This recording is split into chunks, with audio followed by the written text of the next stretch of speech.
Alright, welcome everyone. We're Semblance of Sanity. I'm Caleb. I'm Jacob. And we're here for Welcome to the NHK, episode 20. Okay. Alright, so yeah, Sato got out of the whole this whole situation. Yes, indeed. And ended up leaving some people in a more positive place than they were before. Yeah, the brother managed, showcasing his potential as, growing here. Although he has not quite been allowed to truly reach that low point fully because his friends are helping him, but they're making sure that he's aware of how much their help means. Right, which is somewhat good because if he sees what that low point is for someone else, it means he doesn't have to experience that pain necessarily. Yep. And I love that Kobayashi's brother ended up, in a situation where he was able to talk to Sato. Yeah. He was able to be honest about his fear. Yep. And then his panic led to him getting a part-time job at the very least. And now he is taking control of his life again. Yeah. And that's awesome. That's amazing. That's awesome. Absolutely amazing. Yeah. Yep. And hopefully, Miss Kobayashi herself ends up, being able to recover, recuperate, and... But she's find a good strong. kind of stable baseline for the rest of her. And Sato, here he is. Sato working on an eroge. Back with Yamazaki. We are doing this. And Misaki is bringing him choice meals that look so good, and making sure that he appreciates them. Yes. Yep. Because indeed. It is a gift. Indeed. So, y'all, without further ado, let's get into this. So do you think they'll be focusing on the eroge in full now, or do you think they'll move to Misaki's character? I think they'll do a little bit of the eroge and other stuff as well. But I think the eroge will be one of the bigger focuses. Yeah. Sonakaya. Oh wow! I just realized that the class rep was in the opening there when it transitioned through the different characters. One of them was her. Oh. Yeah. Oh, dang. Pastels and everything. Okay. All right. We're coming up on winter, too. Yeah. Yep. Ah. But that's a degree of difference, not a completely different now.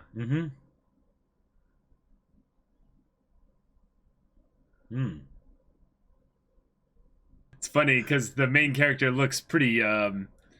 The main character looks like a mix cool, between Yamazaki and Sato. And Sato, yeah. Yes! That's right.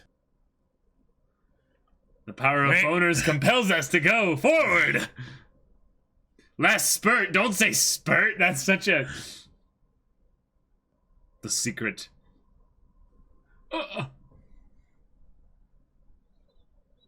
Oh, crap. Is his father not doing well? Probably. Unless something major came up. Well, something major came up. Yep. Yeah. Jeez, he's flying to them? Okay. Whoa.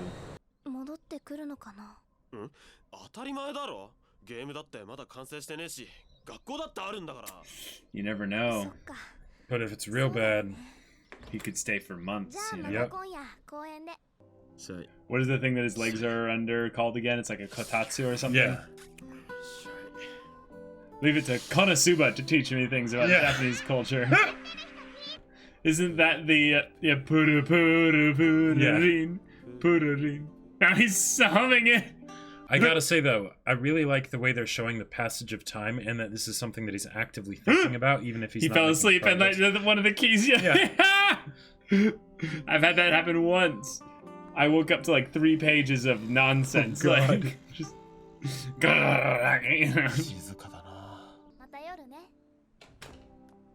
I thought he was gonna be like, "Hey, Misaki, any ideas on how to do this in more of a shy way?" I mean, that would be cute. Them trying to figure out how to write something together, and they end up play acting it or something. Yeah.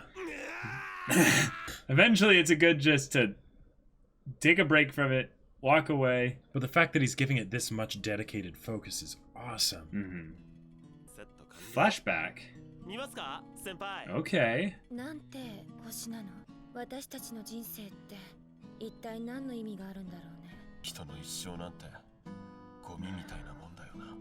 I mean, what value does that light have, though, intrinsically, though? Right. Like, ゴミ以下の時間の中で俺たちは生きている。 it's a very short amount of time, yeah. Yamazaki! That pink, kind of sports jacket, yeah. No, he died. 全然よくありませんよ。え？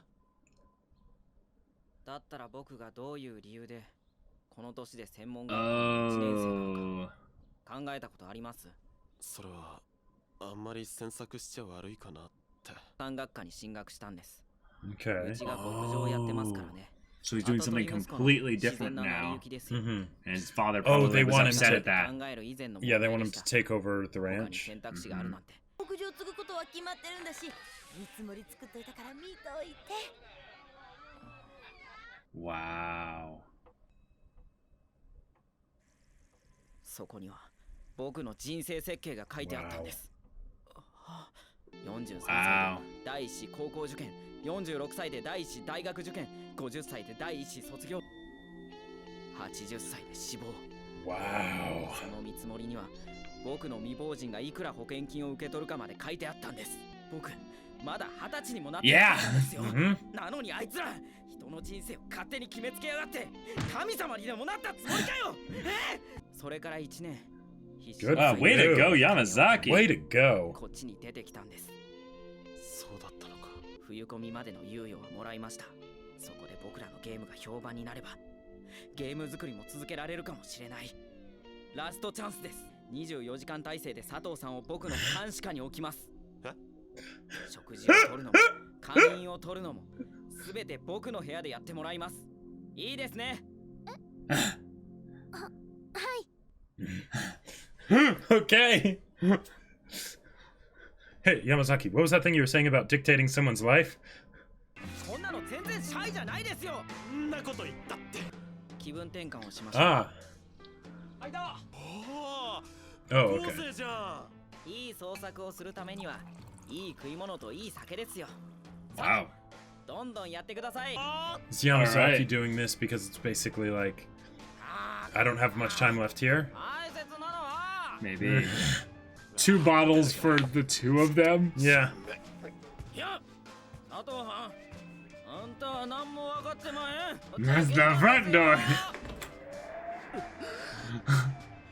It's snowing. 山崎、雪だ。雪が降ってるぞ。 And he's sobered up. じゃいられませんよ、佐藤さん。 Oh no. They're gonna get sick. They're gonna get sick. 雪見酒ですよ。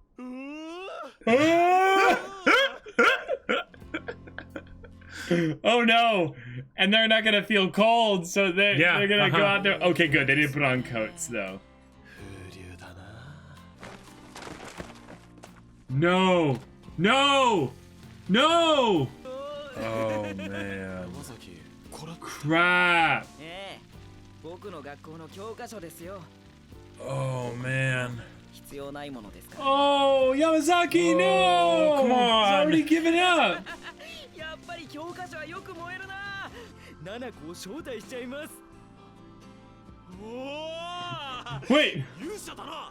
Shy. He's gonna see like. 感情を見た彼女のリアクションは。 I mean, he's drunk right now. 大事な話があるんで、すぐに来てくれないかな。そう。僕の部屋に。住所は。あ、わかる？ Oh, but she likes you, bro. Maybe she likes you. Like. Bravo! でも今のお前。 Right. ちっともシャイじゃなかった。 That's true. あのシナリオを受けてくれで。よっしゃ I thought they were gonna say, just make it that the main character took a drink for nerves or something. Oh man. Oh boy, and she's actually yeah, like, yeah. 彼 Oh 女の my リアクショ god. ン取り逃さないでくださいよ。 Maybe I'll use it for the game. ないんですから。 what? Oh. 隠れて。 Wow, he's got like curtains and everything. さあどうぞ。こちらに。 To be honest, this feels like very like serial killer vibes. Oh, Like, definitely. But they're just too dumb. well, not roommates, but Oh, she's asking about your Yeah. family. maybe they can actually have a vulnerable conversation about it, you know? この2、3日学校で見なかったから。心配いりません。 Come on, man. そんなことよりもっともっと大事な Oh, no. Come on, man. Come on. 大事な Did you know I'm a filthy weeb? 花子さんの噂ぐらい聞いたことがあるでしょう。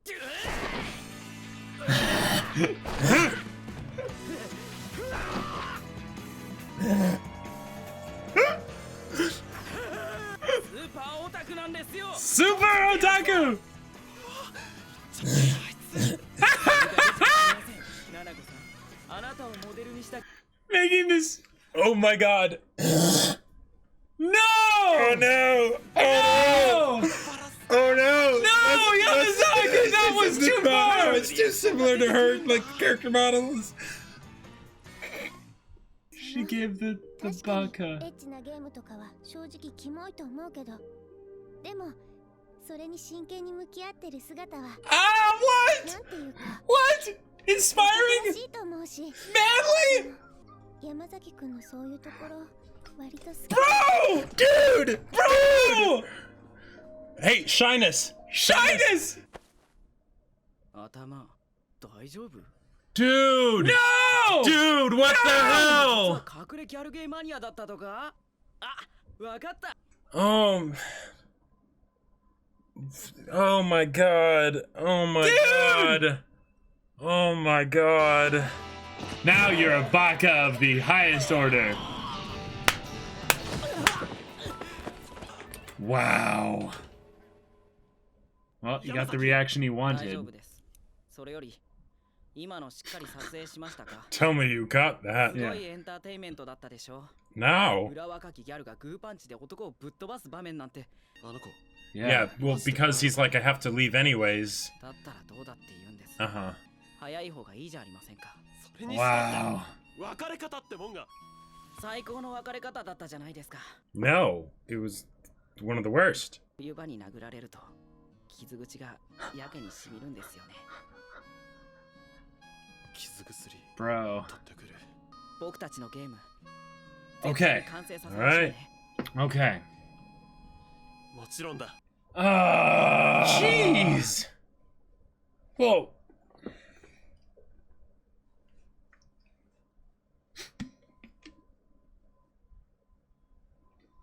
Yeah, that sucks. Can't there be a little bit of happiness in this show? I didn't expect this. I did not expect this. Like, yeah, like I say that almost every episode, but like, Yeah. okay.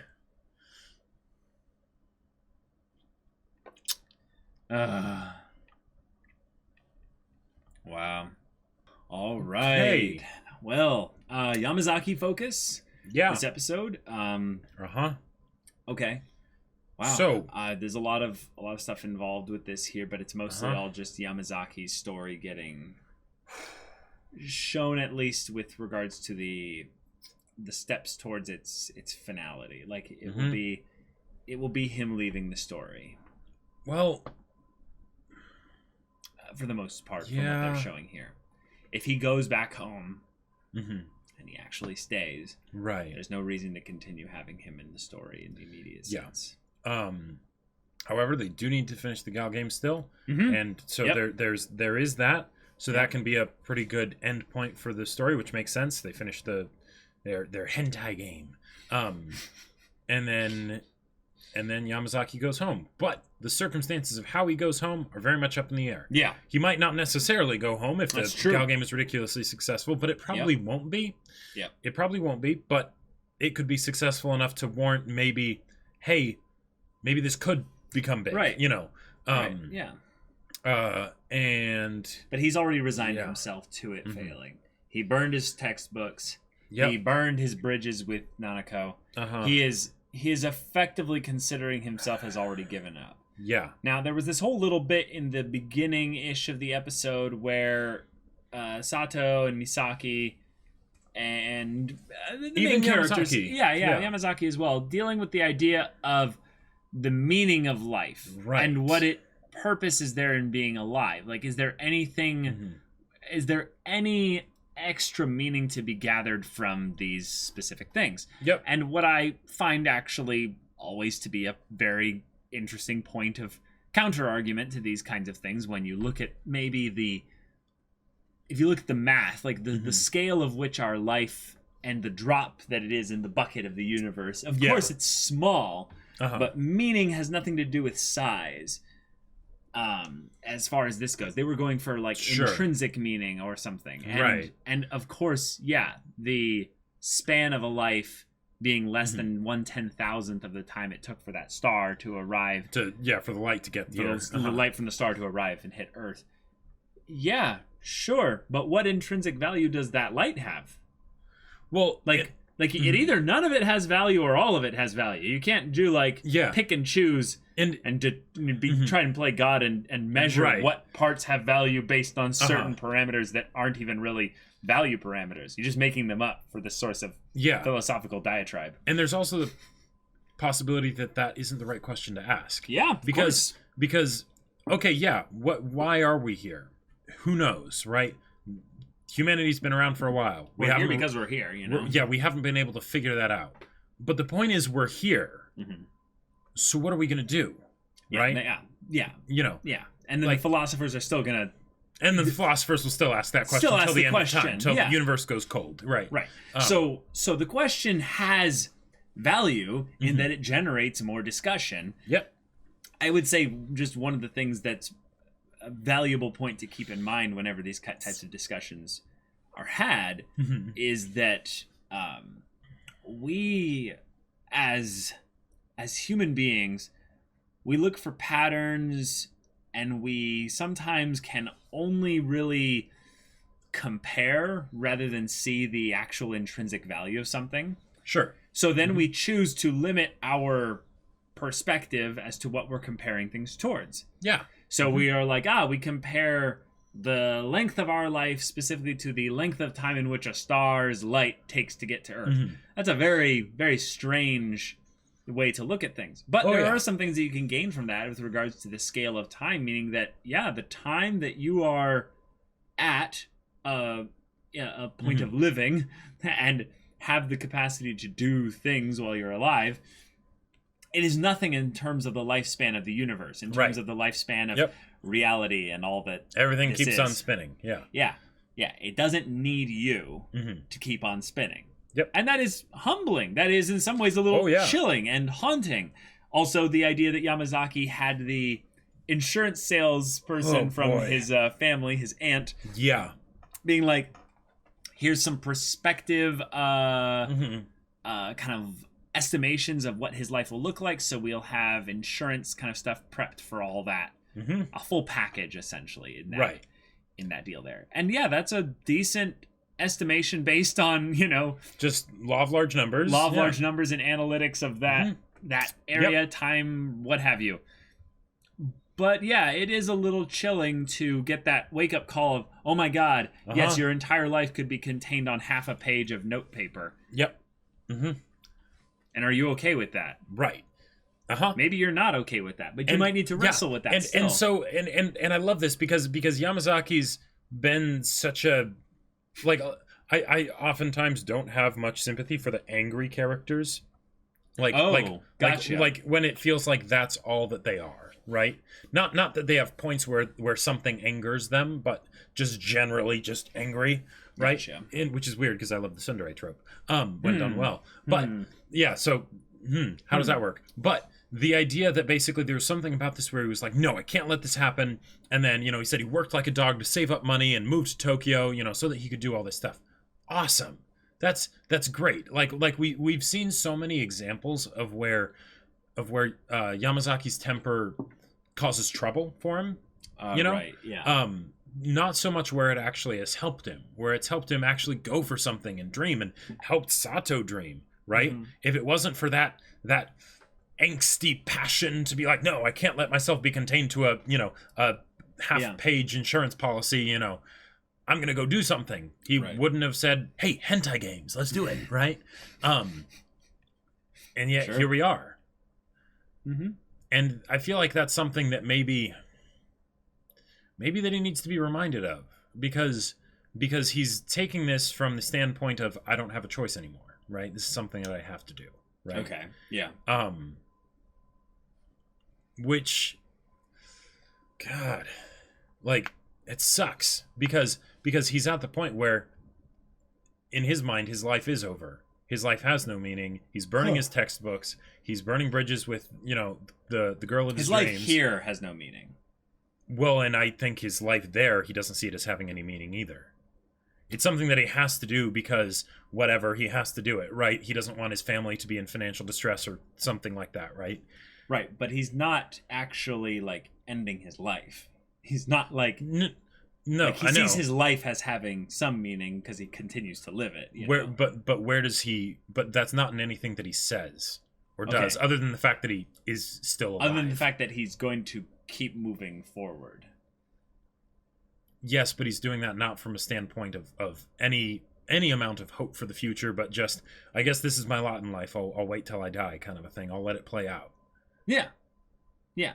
To a lot of people who are in a worse place than that, that's still a great life. Yeah. I'm not talking... Yes, of course. I'm not talking about his specific circumstances, yeah. But I'm talking about his perspective on those circumstances. Okay. You know, sure. He sees his life as being over, as having no meaning. Okay. Like, that's a perspective to have. I got you. Mm-hmm. I'd love to see what you thought from this episode shows to the contrary. Well, certainly the stuff of the Gal game and getting that finished. Yes, absolutely. But, you know, the depressing part about this is that the only thing with his life that we've seen is what's here. So it takes a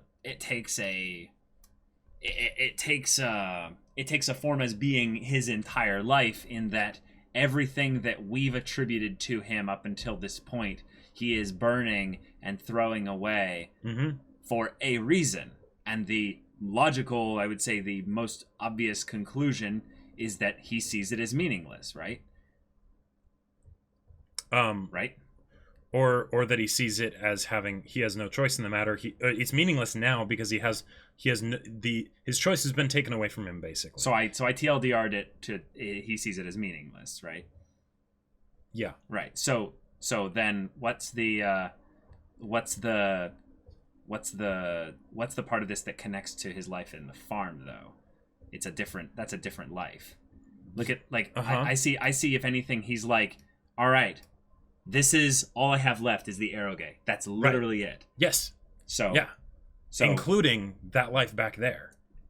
Okay. I see it as a thing of where you could look at it that way, but the fact that he ends the episode with this positive let's absolutely finish it. Yeah. That he actually sees that this is a thing that he's going to seize a hold of, enjoy, make the most out of it. Yes. Because absolutely. He has to go on living after this. He has to use this as the springboard by which he can go into this next life, so to speak, with something meaning that showcase that he is still living with purpose, even if it's not something that he's going to enjoy, even if it's not what he really wanted. That he did live with purpose. But whatever. It's something that shows that his life happened, it existed, he did something, even if the years moving on from here don't have the feeling of I don't see it as being so depressing for him in the next life, I see this as borderline suicidal for him. Oh wow, okay. Because everything because he's doing all kinds of self-destructive things in this episode, right? All kinds of things that aren't accidents because of his temper, but are very much meditated and you know, decisions, right? And the what you said is the description of his motivation behind the Gal game and stuff is great.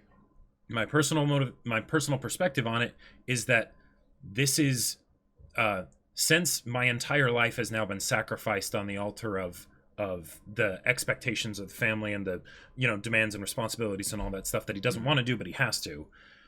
Well, I'm going to make sure that at the very least this gets done, because it will have been my one act of freedom, my one bit of proof that I did at least live, because I'm certainly not going to over there.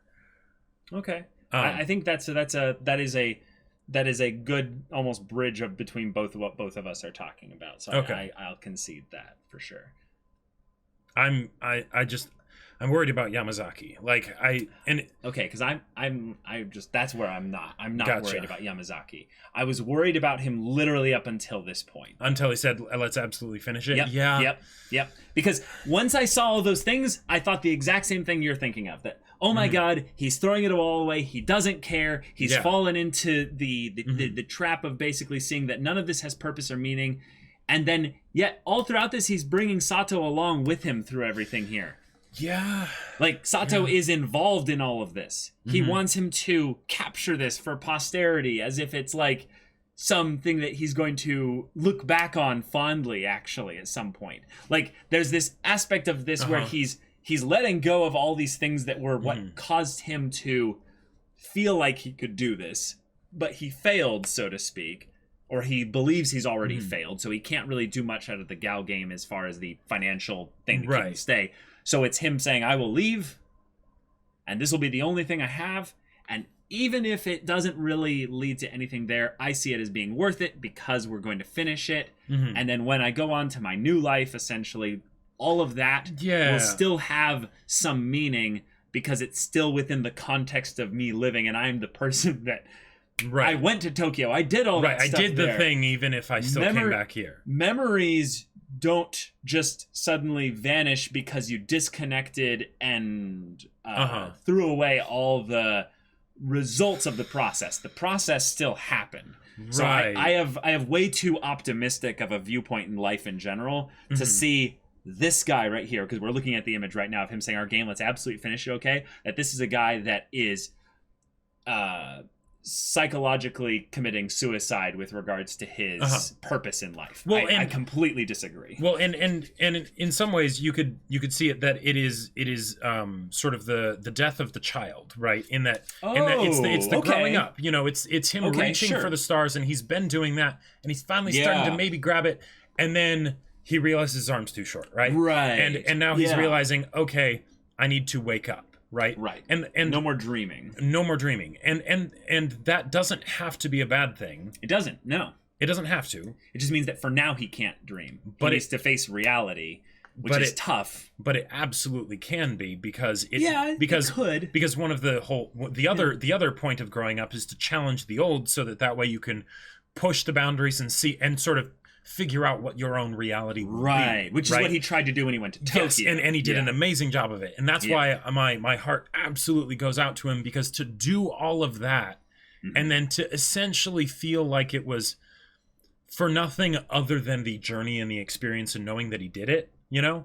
That basically all the progress that he builds up is just taken away. Most people don't make the journey, you know? Yes. Most people don't do the process. Yep. So I see it as being tons of purpose, and he can take that lessons learned and all that purpose that he gained from that into whatever his next life is, even if it gets met with huge resistance from the, you know, the new environment that he's in. Yeah. I don't know. You see what I'm saying now a little bit more? Oh, definitely. Because I see what you're saying with regards to the futility of his actions and his choices. Right, because I could see him going back to the ranch and utterly wasting away over there. Because one of the things that we've gotten from Yamazaki is that while he has his vices for sure, he's always been very driven, right? Yeah. He hasn't had the same problem with Sato because he had passion. He had something that that he strongly desired, right? Yes. Whereas his strength is that he rages against his environment. Exactly. Maybe sometimes when he shouldn't. Right. But going back home, and granted we have very limited information on it. And maybe this is something where he'll be able to make that adjustment back into it, and that this whole thing was a necessary process for him to go on, so that he could actually go back there and feel like he wasn't just, you know, burning away in a patch of dirt, right? Right. But I could see it also going very much the other way. Yeah, I feel like the ranch represents the returning home in some ways with the I didn't get to do the dreams I wanted to. Yeah. So when he comes back, there's that feeling that he could settle back into old patterns. Yep. But actually, I don't think so. When he's the type of character that rages against his environment, solo, he didn't need Sato or Misaki to do that. Sure. That was something he did by himself. Absolutely. So, yeah. So this is the main reason why I'm worried. Oh, okay. As far as reading off of things in the episode, is the fact that he burned the bridge with Nanako, because what the reasoning that I'm imagining that he's doing that is, one, if she likes him, to find out, for one, right, because he doesn't necessarily know if she likes him or not, right, and then two, because he wouldn't want to go through the breakup. But I think the deeper reason that he's not necessarily talking about, that's a bit more serious, is that if he were to go to the ranch and there was some thought that maybe things could be different, and he stayed there, it would kill him, right? Whether in a literal sense or in a metaphysical sense, that would be something that he could not bear. So he basically burns it here so that way he can at least be like, there's nothing there. I can stop thinking about it. I can do everything I can to stop thinking about it. And then I can just sort of accept the fate that life has dealt me. Yeah. Yeah. He seems like the kind of person, though, that would do that no matter what, by just not really engaging with any of the people that would be in his old life. In some ways, I see it as less of him dying and more of him killing. So he's looking looking at the environment that he's put himself in here, and he's raging against it in the same way that he raged against it in the past. So then when he burns all the things here, it's not him burning himself, it's him burning his dreams. Okay. Which is scary, because I would say for a lot of people, we identify way too much with our dreams, that they are the things that we desire, that we are the things that we wish to have or to make as like a milestone in life. And I think that's a really dangerous kind of identity based philosophy to tap too much into. But when he burns those things, he's basically cutting off future emotional pain. He's cutting off future emotional pain, right? Because he's already going to be struggling enough as it is in this environment that he's not going to like. Which means he's going to at the very least not like it. But if he was apathetic towards it, if he was apathetic in like, then maybe I would. Well, he's making it so that he can be apathetic as best as possible to all the other stuff, to his dreams, to all the other things that he actually did want. Okay. Being apathetic towards something that you hate is pretty tough. Being apathetic towards something that you love, that's where you're dead. Yeah, I agree. Yeah, apathy is death. And that's Yamazaki's the type of person that I feel like it'd be very tough for him to actually get to the point of apathy. Exactly, yeah. But I agree. But this is a path that seems like it's going in that direction. It could lead and if that way. Did get there, I don't know if he'd ever get out of it. If this was the only step he was taking along this path, then I would say like, well, then we're left to wonder. So then it makes it a little bit more likely. We'll have to see what happens in the next episode. But they're probably going to spend almost the rest of the show on this little like section of his walk with things. Not necessarily his internal struggles, but he's not going to go to the ranch necessarily until the very end of the show. Basically. Until at least the show is ending or it has already ended. Yeah. So yeah, and that's the other thing. This is a show that is very much Sato's story as the main character. But now that Misaki and Yamazaki have come into the story, they've gotten a lot more characterization. And the show isn't called Welcome to, Sato, it's Welcome to the NHK. So it's the idea of society and the organizations that be maybe having a conspiracy towards pushing people like these outcasts here down to where they don't feel like they have anything that they offer to the world or what have you. And yet, because of how much he's choosing this, because of how much you can tell frustration is in all of this, I think this is him actually like literally fighting against apathy. Like I have just, maybe I'm a hopeless optimist. I just I can't bear to think of Yamazaki, the one character who actually has passion in this story, like really like deep inset passion, as being the one that is also going to be the most apathetic. Well, that's why I'm worried, because he's attacking his passions.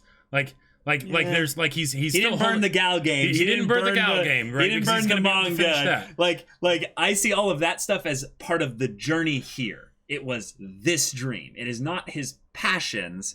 It is the results of him going to Tokyo. Interesting. It's all tied to this location. Gotcha. He can just bring all his stuff and be like, "Hey, I'm the head of the ranch. Y'all can suck it. You never respected all of my stuff there. I'm building a shrine to Purupururin." You know, like that would be nice. That's the kind of way I see him running things over there. Is that he's like, "Hey, yeah, my old man, I love him, and I'm sorry that I didn't, have a great relationship with him and the way things ended there.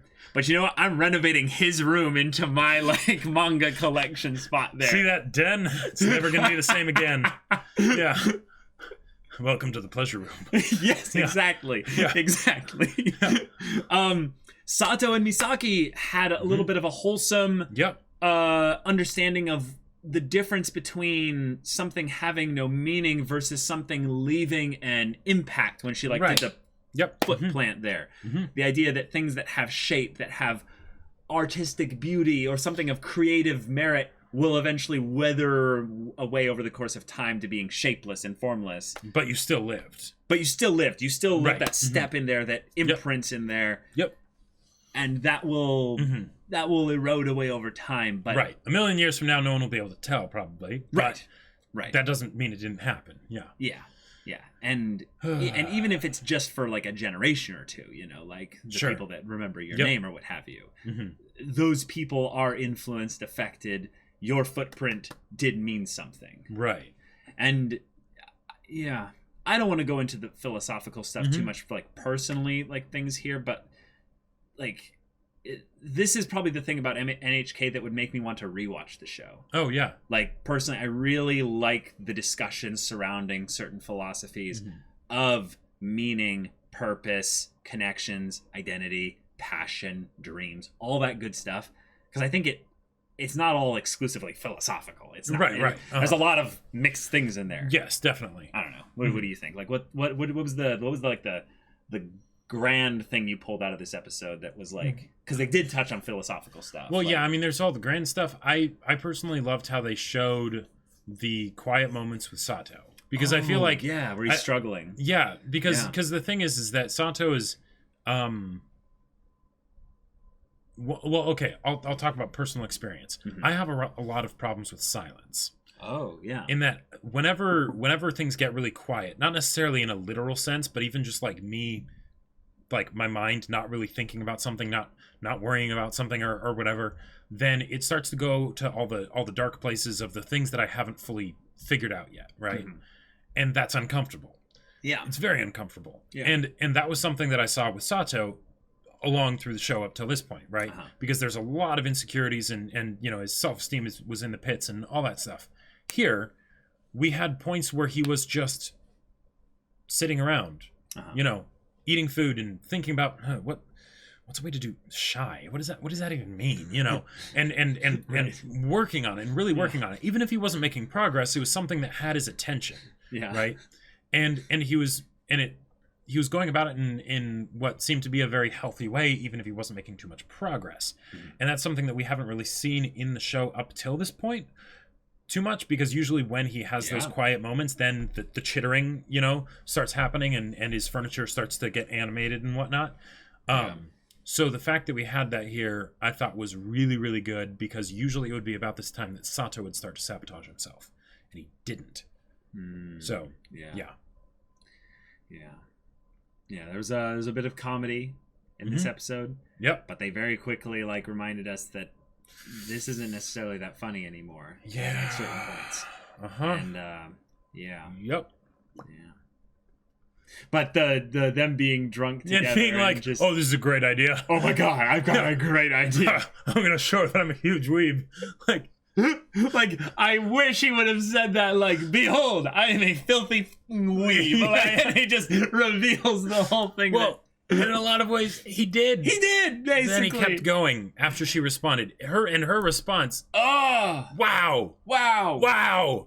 Yeah, he didn't want boy. that kind of response. Yeah, because that hurts. That hurts, because then he's actually leaving something, right? Whereas if not, then okay, yeah, she never liked me anyway. She was just some jerk like the other girls that, you know, laughed about me behind my back, right? Yeah. But maybe not. And the idea that she was like, yeah, I don't like this stuff. It's gross. Yeah. But the fact that you're so passionate about it and you're taking it seriously, that's pretty awesome. That was just like, oh boy, that's cool. That's maturity right there. That's as well. maturity, yes. I mean, hentai games aside, Yeah. she acknowledged the passion. Mm-hmm. Yep. She's like, I don't understand you, Yamazaki. I don't understand your passions as well. Right. But I like passion. Passion is attractive. Passion is manly. Yep. And it's like, You're living with purpose. Whew, Yeah. that is that is good stuff, y'all. Oh yeah. Like, just FYI. oh, uh-huh. And the thing is, with her character up till this point, I didn't really like her too much as a character. I kind of she was such a tertiary, exactly. super side She barely character. even existed or had any characterization at all. Like there were some ideas that we had gotten from little bits and pieces here and there, but this was what made me actually be like, oh man, I actually want things to turn out okay. Right. Because if it was just she was still just a character design that's like, Yamazaki likes her. Does she like him back? Will it be a yes or a no? Right. It's like I can't get too invested. But now. Yeah. Yeah, she's the kind of person that would say something like this. Mm-hmm. I don't even know if Misaki would be able to, like, she'd probably be too shy actually to be able to say anything in the moment. Mm-hmm. And yeah, Sato, you got that recorded. So now you've got some great elements of potentially shyness, but also ways to not just have it be shy, not have it be one note, right? Right. Because that was also something that she said pretty confidently, even though she was a bit like, okay, you know. She's like, well, this is overwhelming. Yeah. That escalated quickly. I just love that we have some of the best moments in this show with Yamazaki, where he's proudly displaying his otaku like aspects of himself. And it wasn't even something where she comes in and like all the stuff is there. He covered it up specifically so he could reveal it at the proper time. Oh yeah. Like I'm sure there were like memes at the time for. Oh yeah, of like this he spot. reveals it and it's all kinds of other things. Behold, Maybe not, depending on how old this show was. With I social think media it's 2007. Oh my god, everything! Yeah. So many good things came out in 2007. Oh yeah, right around that 2007 range. was amazing. Oh my god, wow. But yeah, really liked what we got here. We got Yamazaki focus that could be all self-contained within this one episode. Mm-hmm. And yet, if anything, it feels like they're building up towards a more of a goodbye, farewell finale of sorts, where maybe they have a Christmas party of sorts. Sure. And then everyone says goodbye, you know? So, yeah. Y'all, thank you so much for watching this episode's reaction and discussion. If you want to see the next episode's reaction and discussion right now, though, go check out the link in the description below for our Patreon. You can get on early access there. You can watch full-length timer reactions there. And all this comes with Discord access, so you can chat with us and the community there about this show, about anime in general. And you can check out Jacob's book there that he wrote. Yeah, so I wrote a sci-fi novel. It's called Battle Lines. It's pretty cool, and it's on Amazon if you want to get it. Link's in the description. It's in both hardback and ebook, so whichever works best for you, go check it out. Yeah, so if any of that interests you, we'll see you there. But until then, we're Semblance of Sanity. I'm Caleb. I'm Jacob. And we'll see you all next time.